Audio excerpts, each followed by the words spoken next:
the top of the door says, it's your responsibility upon entering this premise to ask for understanding. Ask for it. God, help me to understand this. All right?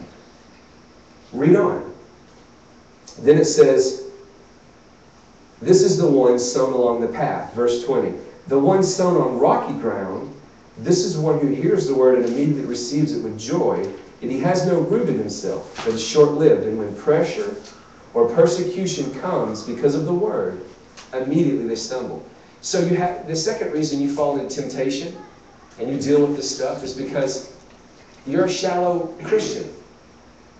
Hey, praise the Lord, good word, good word, good word. And the minute somebody persecutes you, or the minute pressure comes because of your joy over that word, you're offended. And now that word's just been choked. You've got stones in your heart. You got rocks in your head. Okay? Next thing, it says, now the one sown among the thorns, this is one who hears the word, but the worries of this age and the seduction or the pleasure of wealth choke the word and it becomes unfruitful. You're too caught up in what's being caught up in this generation. You're just too caught up in it. You're too into the media. You're too into the entertainment. You're too into athletics. You're too into this. You're too into that. You can be too into religion. It's just too into it. And now you're thorny. And so you fall into temptation and snares because you've got these issues going on in your heart. And you say, Lord, show me my heart. Lord, let me see me so that I'm not falling prey to these same temptations all the time. Show me why I've got to be at that house doing that. Show me why I don't want that anymore. And allow that conversation to take place. If you go to Mark 4:18, which is the other discussion of this list of parable of the sower, it tells you it adds to the thorny soil the lusts of other things. So sometimes it's not that you're too caught up in your generation, and sometimes it's not because you don't understand the word. Sometimes it's just because of the lust in your life.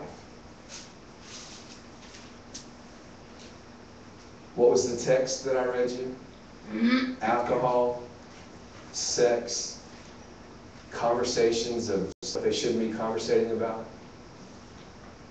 They're just lustful people, lustful Christians, just lustful. And they don't realize that the very word that could save their life is being stolen because they won't corral, they won't put a rein on their nature, their flesh and their soul. They won't make those adjustments. At least not yet. Not till they are faced with the consequences. And one of them that's in this has been paroled, I don't even know how many times. Been let out of jail, I don't know how many times.